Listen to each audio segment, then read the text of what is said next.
Prepare, prevent, don't panic. Corona virus की testing किसको करनी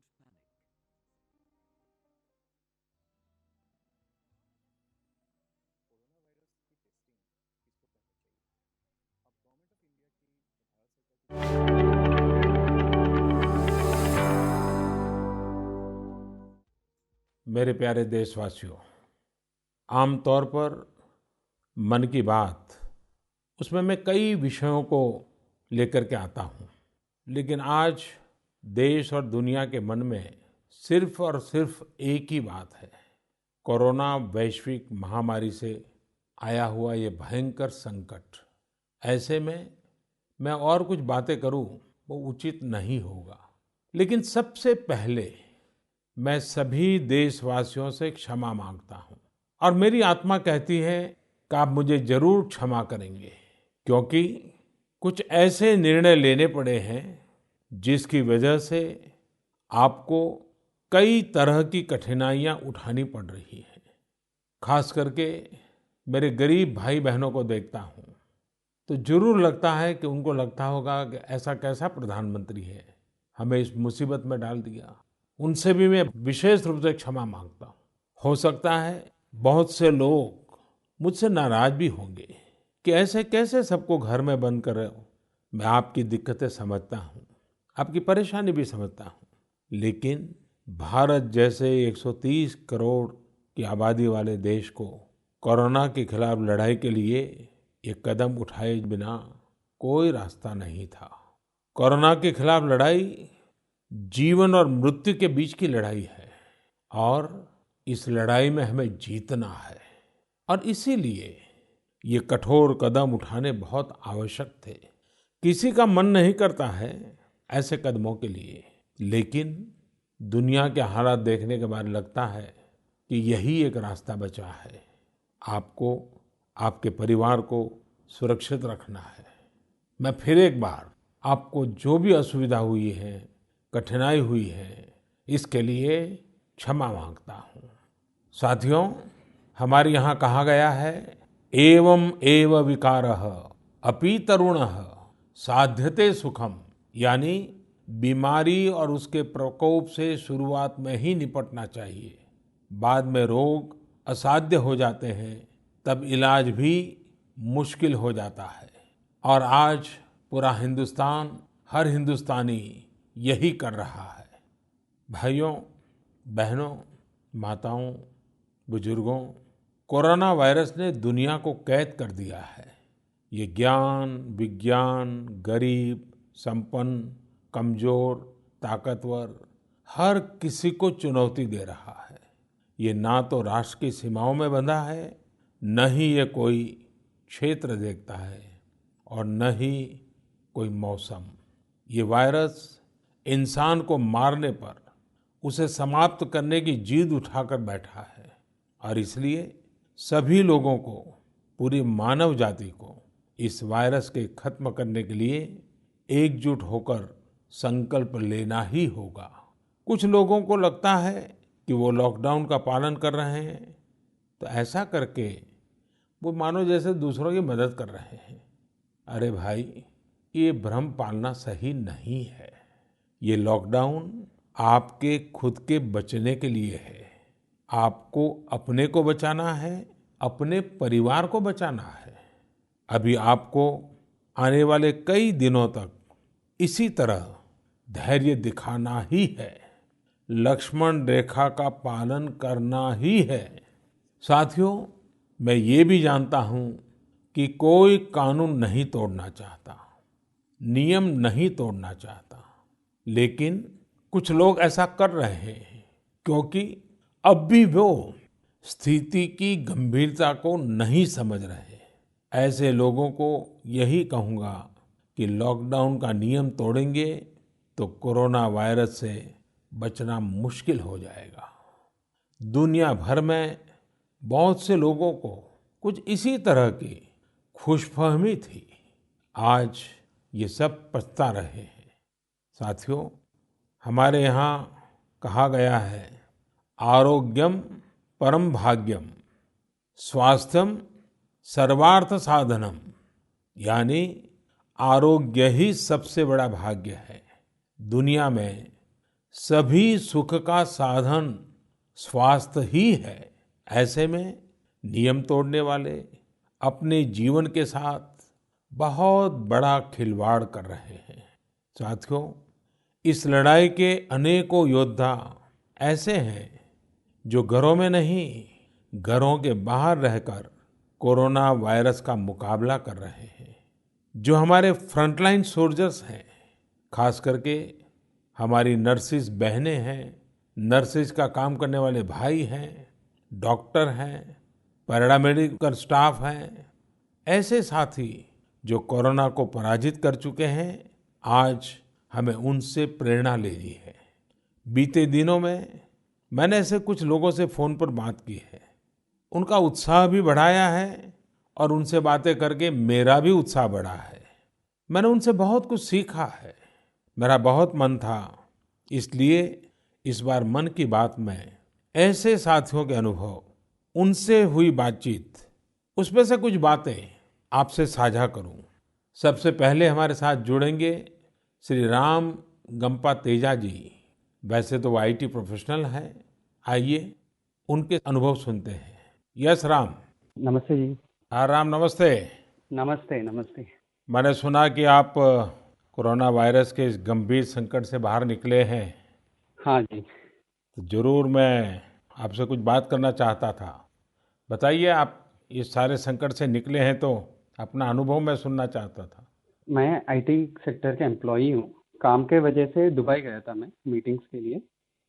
वहाँ पे जाने अनजाने ऐसे हो गया था। वापस आते ही फीवर वो सब चालू हो गए थे जी। तो 5-6 दिन के बाद डॉक्टर्स ने कोरोना वायरस का टेस्ट की और तब पॉजिटिव आ गया था। तब Gandhi hospital, government hospital Hyderabad में, वहाँ पे एडमिट किए थे मुझे। और उसके बाद 14 दिन के बाद ठीक हो गया था मैं और डिस्चार्ज हो गया था। तो थोड़ा डरावना था ये सब। यानी जब आपको संक्रमण का पता चला, हाँ और ये उसके पहले पता तो होगा कि ये वायरस बहुत भयंकर है और तकलीफ कर हाँ रहा है, तो हाँ। जब आपके साथ हुआ तो आपको क्या एकदम से इमीडिएट क्या रिस्पॉन्स था आपका? पहले तो बहुत डर गया था। पहले तो बिलीव भी नहीं कर रहा था मैं कि हो गया, ऐसा कैसे हुआ था। क्योंकि इंडिया में किसी को 2-3 लोगों को आया था तब तो कुछ नहीं पता था उसके बारे में। हॉस्पिटल में जब एडमिट किए थे, मुझे क्वारंटीन में रखे थे, तब तो पहले 2-3 दिन तो पूरा ऐसे ही चला गया था। लेकिन वहाँ के डॉक्टर्स और नर्सेज जो है ना, वो बहुत अच्छे थे मेरे साथ। हर दिन मुझे कॉल करके मुझसे बात कर रहे थे और कॉन्फिडेंस दे रहे थे कि कुछ नहीं होगा, आप ठीक हो जाओगे। ऐसे बात करते रहते थे। दिन में 2-3 बार डॉक्टर बात करते थे, नर्स भी बात करते थे। तो पहले जब डर था, लेकिन उसके बाद ऐसे लगा कि हाँ, इतने अच्छे लोगों के साथ हूँ, वो कुछ उनको पता है क्या करना है and I will get better, ऐसे ही लगा था। परिवार के लोगों की मनस्थिति क्या थी? जब मैं हॉस्पिटल में एडमिट हुआ था, पहले तो सब बहुत स्ट्रेस में थे, ज़्यादा टेंशन वो सब था। लेकिन हाँ, सबसे पहले तो उनका भी टेस्ट किए थे, सबका नेगेटिव आ गया था। वो सबसे बड़ा ब्लेसिंग है हमारे लिए, हमारे फैमिली के लिए और सबके लिए जो हम मेरे आसपास थे। उसके बाद तो हर दिन इम्प्रूवमेंट दिख रही थी। डॉक्टर्स हमसे बात कर रहे थे, वो बता रहे थे परिवार को भी। आपने स्वयं ने क्या क्या सावधानियां रखी, आपने परिवार की क्या सावधानियां रखी?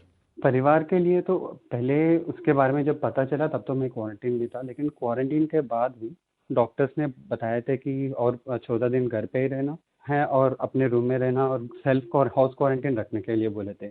तो आने के बाद भी मैं अपने घर में ही हूँ, मेरे रूम में ही रहता हूँ, ज़्यादा तक मास्क रख के ही रहता हूँ दिन भर। जो जब भी बाहर खाने के लिए कुछ होगा, हैंड वॉशिंग वो सब इम्पोर्टेंट है। चलिए राम, आप स्वस्थ होकर के आए हैं। आपको और आपके परिवार को मेरी बहुत शुभकामनाएं हैं। Thank you. लेकिन मैं चाहूंगा कि आपका ये अनुभव, हम्म आप तो आईटी प्रोफेशन में हैं, हम्म तो ऑडियो बना करके हम्म लोगों को शेयर कीजिए, बहुत सोशल मीडिया में वायरल कीजिए। तो क्या होगा कि लोग डर भी नहीं जाएंगे, at the same time care करने से कैसे बच सकते हैं वो भी हाँ बड़े आराम से लोगों तक पहुंच जाएगा। हाँ जी, ये ऐसा है कि बाहर आते देख रहा हूँ, सब क्वारंटीन मतलब एक जेल में जाने के जैसे जो सोच रहे हैं, वो ऐसा नहीं है। सबको पता होनी चाहिए कि गवर्नमेंट क्वारंटीन उनके लिए है, उनके परिवार के लिए ही है। तो उसके बारे में ज़्यादातर लोग को बोलना चाहता हूँ कि टेस्ट करवाओ, क्वारंटीन मतलब डरना मत। होम क्वारंटीन भी मतलब वो कुछ स्टिग्मा नहीं होनी चाहिए उसके ऊपर। चलिए राम, बहुत बहुत शुभकामनाएं आपको। Thank you. थैंक यू भैया, thanks a lot. Thank you. साथियों, जैसा कि राम ने बताया कि उन्होंने हर उस निर्देश का पालन किया जो इनको कोरोना की आशंका होने के बाद डॉक्टरों ने दिए। इसी का परिणाम है कि आज वो स्वस्थ होकर सामान्य जीवन जी रहे हैं।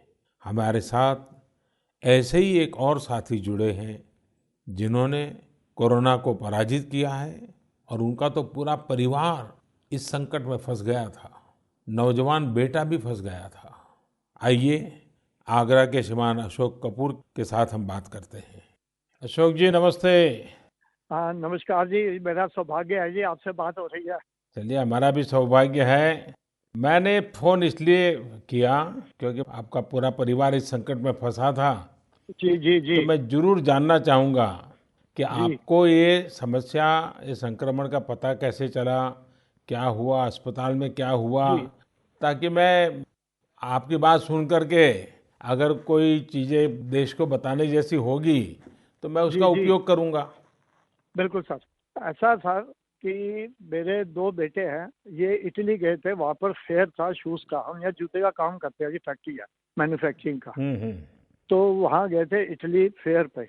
जब ये वापस आए ना, हम्म तो हमारा दामाद भी गया था। हम्म वो दिल्ली रहते हैं, तो उनको थोड़ी प्रॉब्लम हुई तो वो हॉस्पिटल चले गए, राम मनोहर लोहिया। हम्म तो उन्होंने उनको पॉजिटिव बताया, तो उसको उन्होंने शिफ्ट कर दिया सफदरजंग। हम्म हमको वहाँ से फोन आया कि आप भी उनके साथ गए थे, आप टेस्ट कराए। तो दोनों बेटे चले गए टेस्ट कराने यहीं आगरा डिस्ट्रिक्ट हॉस्पिटल में। हम्म आगरा डिस्ट्रिक्ट हॉस्पिटल वालों ने इनको बोला कि आप अपने परिवार को भी बुला लें, कहीं कोई ऐसी बात ना हो। अल्टीमेटली क्या हुआ जी, वो हम सब गए। तो नेक्स्ट डे उन्होंने बताया कि आपके 6 जने जो हैं, मेरे दोनों बेटे, मैं, मेरी वाइफ, मैं जब सब 73 ईयर ओल्ड हूँ, मेरी वाइफ और मेरे बेटे की वाइफ और मेरा ग्रैंडसन, वो 16 साल का है। तो हम 6 का उन्होंने पॉजिटिव बताया। तो उन्होंने कहा आपको दिल्ली ले जाना है जी। हम सर डरे नहीं, हमने ठीक है, अच्छा पता लग गया। हम लोग दिल्ली वहाँ चले गए, सफदरजंग हॉस्पिटल। ये आगरे वालों ने भेजा, उन्होंने 2 हमको एम्बुलेंस दी, कोई चार्ज नहीं किया। इनकी बड़ी मेहरबानी है, आगरे के डॉक्टर्स की, एडमिनिस्ट्रेशन की, और पूरा इन्होंने हमें सहयोग किया। एम्बुलेंस से आए आप? हाँ जी, एम्बुलेंस से। ठीक ठाक थे, बैठ के जैसे एज यूजुअल बैठ के आते हैं। हमको उन्होंने 2 एम्बुलेंस दे दी, संग में डॉक्टर भी थे, और हमको इन्होंने सफदरजंग हॉस्पिटल छोड़ दिया। सफदरजंग हॉस्पिटल में डॉक्टर्स ने ऑलरेडी वो खड़े थे वहाँ पर गेट पे। तो उन्होंने हमको जो वार्ड था वहाँ हमको उन्होंने शिफ्ट कर दिया। हम 6 को उन्होंने अलग अलग रूम दिया, अच्छे रूम थे, सब कुछ था। तो सर हम फिर 14 दिन वहाँ हॉस्पिटल में अकेले रहते थे। और डॉक्टरों का जहाँ तक बात है, बहुत सहयोग रहा जी, बड़ा अच्छा हमको उन्होंने ट्रीट किया। चाहे स्टाफ हो, वो एक्चुअली वो अपनी ड्रेस पहन के आते थे ना सर, पता नहीं चलता था कि ये डॉक्टर है या वार्ड बॉय है या नर्स है। वो जो कहते थे हम मान लेते थे। फिलहाल हमको किसी तरह की भी 1% भी प्रॉब्लम नहीं आई। आपका आत्मविश्वास भी बड़ा मजबूत दिखता है। जी सर, आई एम परफेक्ट। हाँ जी। और मैंने तो बल्कि सर अपने घुटनों का भी ऑपरेशन कराया हुआ है। I am perfect. नहीं, लेकिन जब इतना बड़ा संकट परिवार के सबको आ गया और 16 साल के बच्चे तक पहुंच गया। तो पेपर था सर, आईसीएससी के पेपर थे ना, तो उसका पेपर था। हमने नहीं दिए पेपर, हमने देखी जाएगी बाद में, ये तो जिंदगी रहेगी तो सब पेपर हो जाएंगे। सही बात है। हाँ जी। चलिए, आपका अनुभव इसमें काम आया, पूरे परिवार को विश्वास भी दिलाया, हिम्मत भी दिलाई जी। हमने पूरे परिवार को गए, एक दूसरे का वहाँ सहारा रहा। मिलते नहीं थे, फोन पे बात कर लेते थे, मिलते नहीं थे। और डॉक्टरों ने पूरी हमारी केयर की जितनी होनी चाहिए, हम उनके आभारी हैं। उन्होंने बहुत अच्छा हमारे साथ किया, और स्टाफ नर्सेज जो थी उन्होंने पूरा हमको सहयोग दिया है सर। चलिए, मेरी आपको और आपके पूरे परिवार को बहुत बहुत शुभकामनाएं हैं। थैंक यू जी, धन्यवाद सर। धन्यवाद। बड़े खुश है कि आपसे मेरी बात हो गई है। नहीं, हम भी जो बाद भी सर हमारे लिए कोई किसी तरह की मतलब अवेयरनेस के लिए कि जाना हो, कुछ करना हो, हम हर वक्त तैयार हैं। नहीं, आप अपने तरीके से आगरा में करिए। कोई भूखा है तो उसको खाना खिलाइए, गरीब की चिंता कीजिए, और नियमों का लोग पालन करें। लोगों को समझाइए कि आपका परिवार इस बीमारी में फंसा था, लेकिन आपने नियमों का पालन करके अपने परिवार को बचाया। सब लोग अगर नियमों का पालन करें तो देश बच जाएगा। हमने सर मोदी सर कि हमने वाला वीडियो वगैरह ही बना के ना चैनल्स में दिया है, अच्छा, इसलिए कि लोगों में अवेयरनेस रहे, और चैनल वालों ने दिखाया भी है। हाँ, सोशल मीडिया में बहुत पॉपुलर करना चाहिए। जी जी, और हाँ जी। हमने अपनी कॉलोनी में जहाँ हम रहते हैं, हाँ। साफ सुथरी कॉलोनी है, हाँ। सबको हमने कह दिया देखो जी हम आ गए हैं तो अब डरे नहीं, हाँ, कभी कोई प्रॉब्लम है जाके टेस्ट कराए। हाँ, और जो लोग हमारे संग जो मिले होंगे, जो सब टेस्ट कराए, सब ईश्वर की दया से ठीक रहे। जी सर। चलिए, बहुत शुभकामनाएं सबको। साथियों, हम अशोक जी और उनके परिवार की दीर्घायु की कामना करते हैं। जैसा कि इन्होंने कहा कि पैनिक हुए बिना, डरे बिना, समय पर सही कदम उठाना, समय पर डॉक्टरों से संपर्क करना और उचित सावधानी रखते हुए इस महामारी को हम पराजित कर सकते हैं। साथियों, हम मेडिकल स्तर पर इस महामारी से कैसे निपट रहे हैं, इसके अनुभव जानने के लिए मैंने कुछ डॉक्टरों से बात की जो इस लड़ाई में पहली पंक्ति में मोर्चा संभाले हुए हैं। रोजमर्रा की उनकी गतिविधि इन्हीं पेशेंटों के साथ पड़ती है। आइए, हमारे साथ दिल्ली से डॉक्टर नीतीश गुप्ता जुड़े हैं।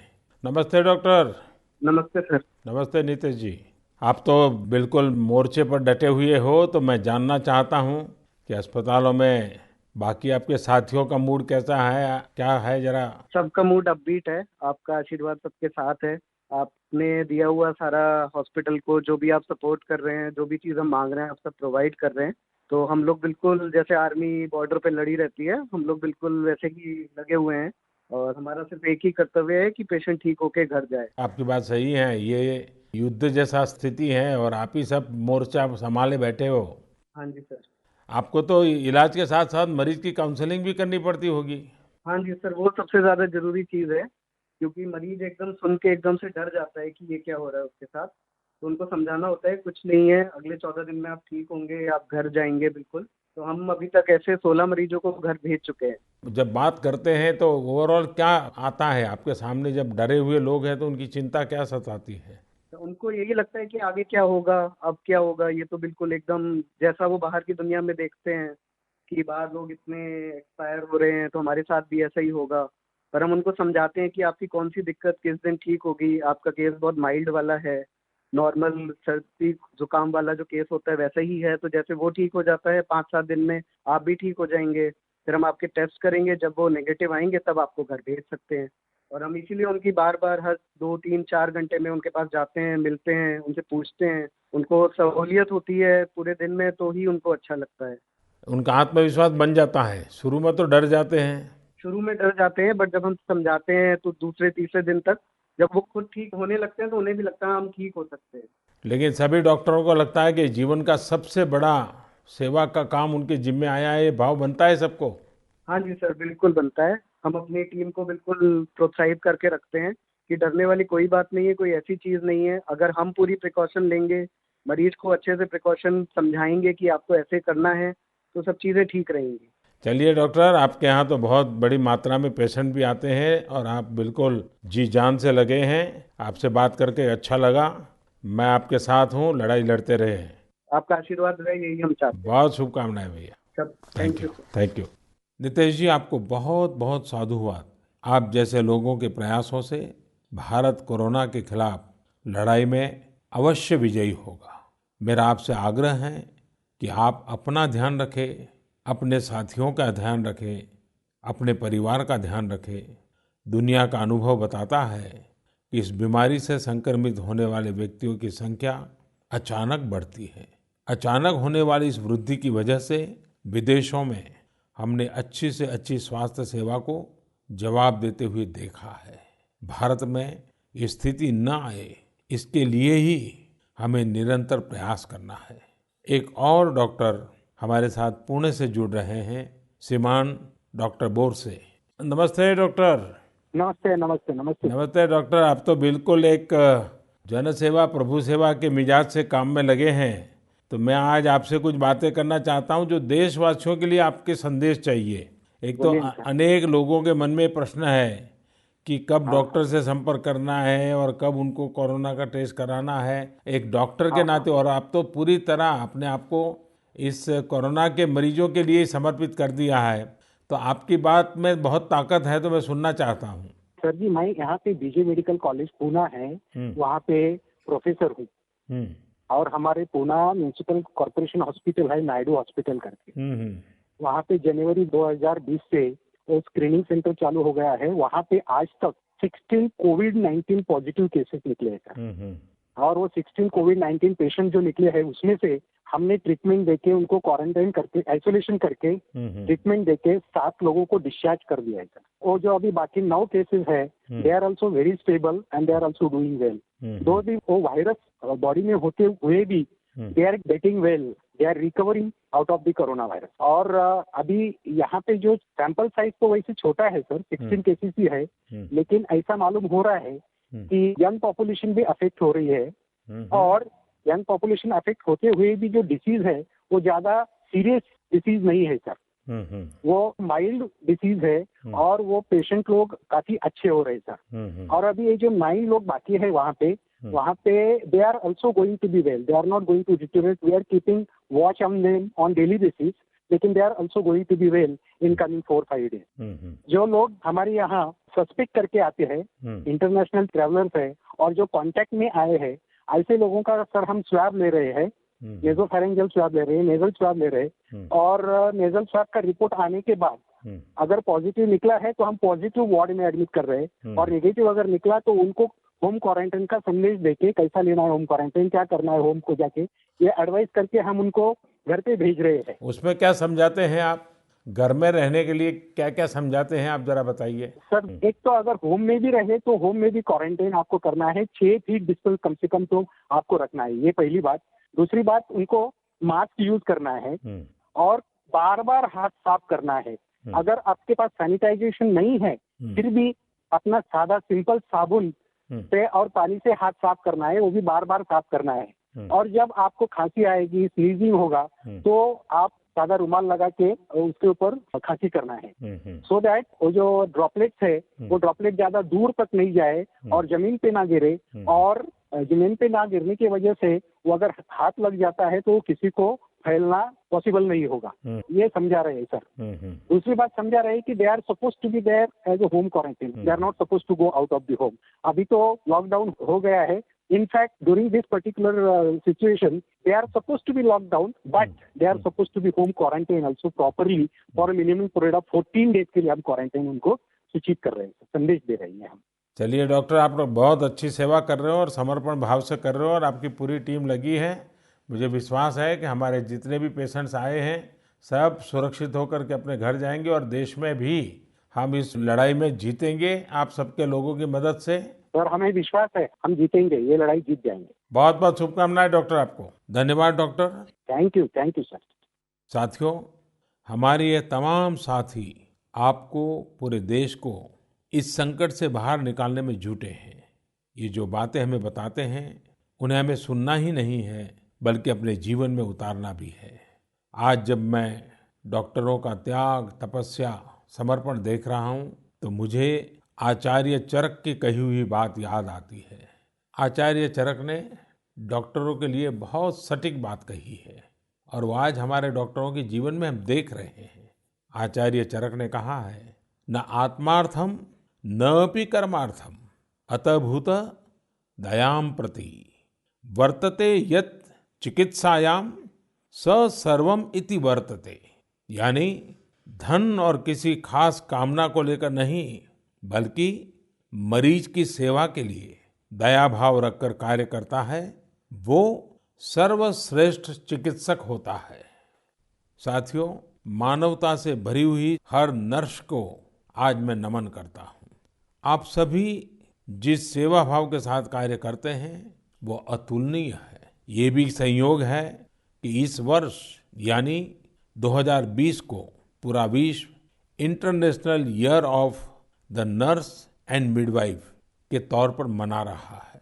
इसका संबंध 200 वर्ष पूर्व 1820 में जन्म लेने वाली फ्लोरेंस नाइटिंगेल से जुड़ा हुआ है, जिन्होंने मानव सेवा को, नर्सिंग को एक नई पहचान दी, एक नई ऊंचाई पर पहुंचाया। दुनिया की हर नर्स के सेवा भाव को समर्पित ये वर्ष निश्चित तौर पर पूरे नर्सिंग समुदाय के लिए बहुत बड़ी परीक्षा की घड़ी बन करके आया है। मुझे विश्वास है कि आप सभी इस इम्तिहान में न सिर्फ सफल होगी बल्कि अनेकों जीवन भी बचाएगी। आप जैसे तमाम साथियों के हौसले और जज्बे के कारण ही इतनी बड़ी लड़ाई हम लड़ पा रहे हैं।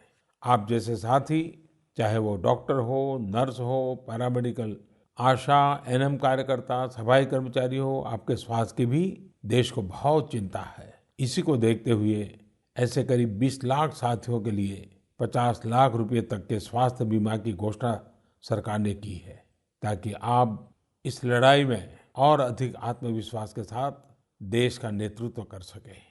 मेरे प्यारे देशवासियों, कोरोना वायरस के खिलाफ इस जंग में हमारे आसपास ऐसे अनेक लोग हैं जो समाज के रियल हीरो हैं और इस परिस्थिति में भी सबसे आगे खड़े हैं। मुझे नरेंद्र मोदी ऐप पर, नमो ऐप पर बेंगलुरु के निरंजन सुधाकर हेबाले जी ने लिखा है कि ऐसे लोग डेली लाइफ हीरोज हैं। ये बात सही भी है। ये वो लोग हैं जिनकी वजह से हमारी रोजमर्रा की जिंदगी आसानी से चलती रहती है। आप कल्पना करिए कि एक दिन आपके घरों में नल में आने वाला पानी बंद हो जाए या फिर आपके घर की बिजली अचानक कट जाए, तब ये डेली लाइफ हीरोज ही होते हैं जो हमारी दिक्कतों को दूर करते हैं। जरा आप अपने पड़ोस में मौजूद छोटी परचून की दुकान के बारे में सोचिए। आज के इस कठिन समय में वो दुकानदार भी जोखिम उठा रहा है। आखिर किस लिए? इसलिए ना कि आपको जरूरत का सामान मिलने में कोई परेशानी ना हो। ठीक इसी प्रकार उन ड्राइवर्स, उन वर्कर्स के बारे में सोचिए जो बिना रुके अपने काम में डटे हैं ताकि देश भर में आवश्यक वस्तुओं की सप्लाई चेन में कोई रुकावट ना आए। आपने देखा होगा बैंकिंग सेवाओं को सरकार ने चालू रखा है और बैंकिंग सेक्टर के हमारे लोग पूरे लगन से, पूरे मन से इस लड़ाई का नेतृत्व करते हुए बैंकों को संभालते हैं, आपकी सेवा में मौजूद है। आज के समय ये सेवा छोटी नहीं है। उन बैंक के लोगों का भी हम जितना धन्यवाद करें उतना कम है। बड़ी संख्या में हमारे साथी ई कॉमर्स से जुड़ी कंपनियों में डिलीवरी पर्सन के रूप में कार्य कर रहे हैं। ये लोग इस कठिन दौर में भी ग्रोसरीज की डिलीवरी देने में लगे हुए हैं। जरा सोचिए कि आप लॉकडाउन के समय भी जो टीवी देख पा रहे हैं, घर में रहते हुए जिस फोन और इंटरनेट का इस्तेमाल कर रहे हैं, उन सबको सुचारू रखने के लिए कोई न कोई अपनी जिंदगी खपा रहा है। इस दौरान आप में से अधिकांश लोग जो डिजिटल पेमेंट आसानी से कर पा रहे हैं, उसके पीछे भी बहुत से लोग काम कर रहे हैं। लॉकडाउन के दौरान यही वो लोग हैं जो देश के कामकाज को संभाले हुए हैं। आज सभी देशवासियों की तरफ से मैं उन सभी लोगों के प्रति आभार प्रकट करता हूं और उनसे अनुरोध करता हूं कि वे अपने लिए भी हर तरह के सेफ्टी प्रिकॉशंस लें, अपना भी ख्याल रखें, अपने परिवारजनों का भी ख्याल रखें। मेरे प्यारे देशवासियों, मुझे कुछ ऐसी घटनाओं का पता चला है जिनमें कोरोना वायरस के संदिग्ध या फिर जिन्हें होम क्वारंटाइन में रहने को कहा गया है, उनके साथ कुछ लोग बुरा बर्ताव कर रहे हैं। ऐसी बातें सुनकर मुझे अत्यंत पीड़ा हुई है। ये बहुत दुर्भाग्यपूर्ण है।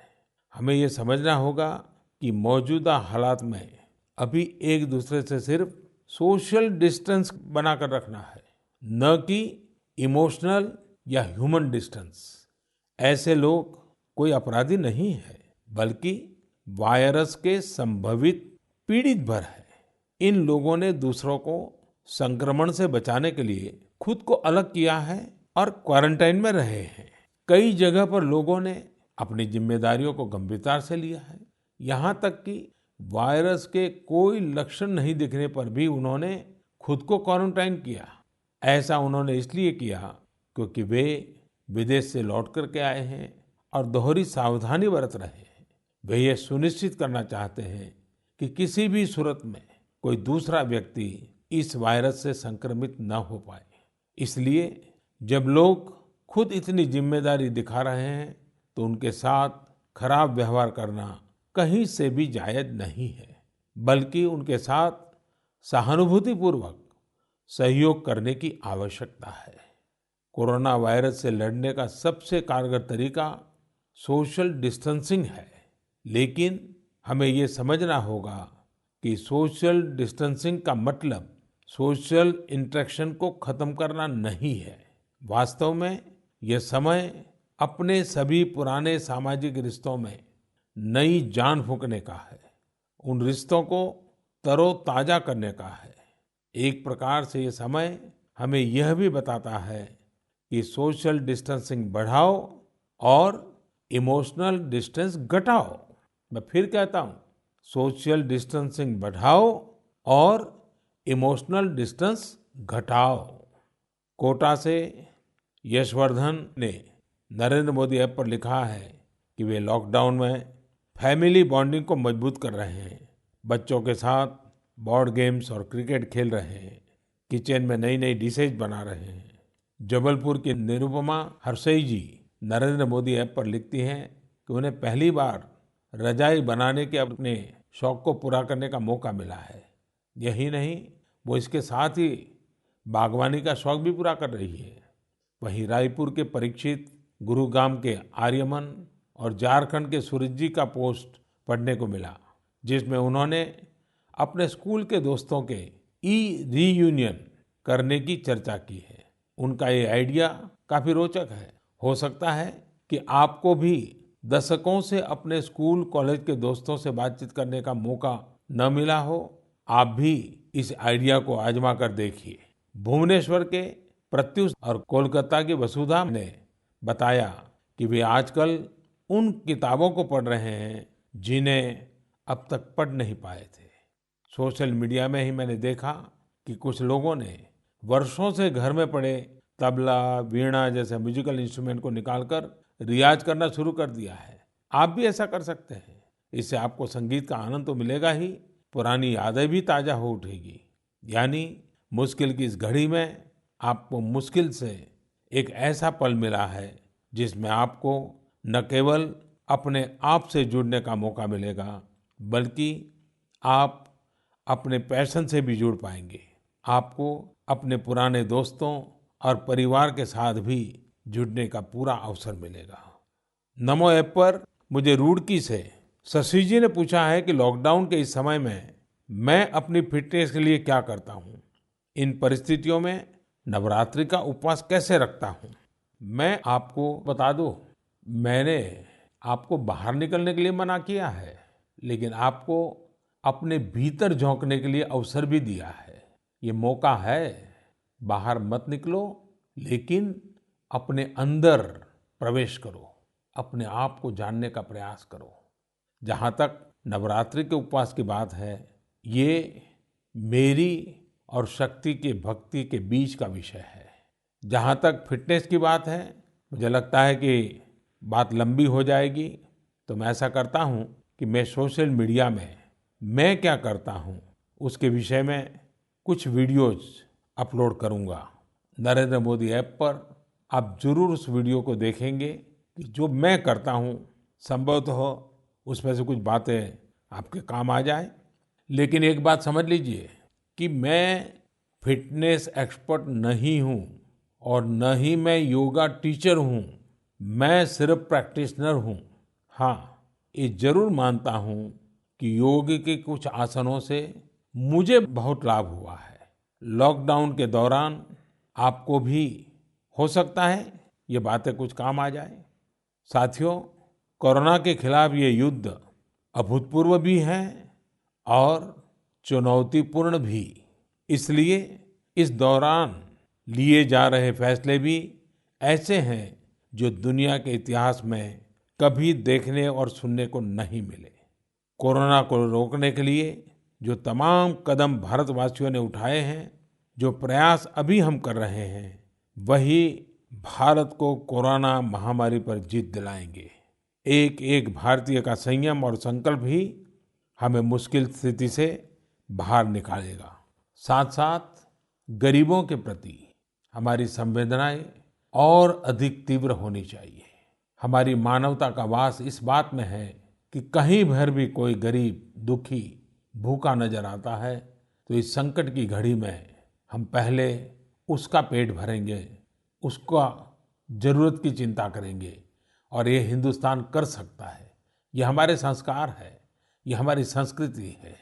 मेरे प्यारे देशवासियों, आज हर भारतीय अपने जीवन की रक्षा के लिए घर में बंद है, लेकिन आने वाले समय में यही हिंदुस्तानी अपने देश के विकास के लिए सारी दीवारों को तोड़कर आगे निकलेगा, देश को आगे ले जाएगा। आप अपने परिवार के साथ घर पर रहिए, सुरक्षित और सावधान रहिए। हमें ये जंग जीतना है, जरूर जीतेंगे। मन की बात के लिए फिर अगले महीने मिलेंगे और तब तक इस संकटों को मात करने में हम सफल हो भी जाएं, इसी एक कल्पना के साथ, इसी एक शुभकामना के साथ आप सबको बहुत बहुत धन्यवाद।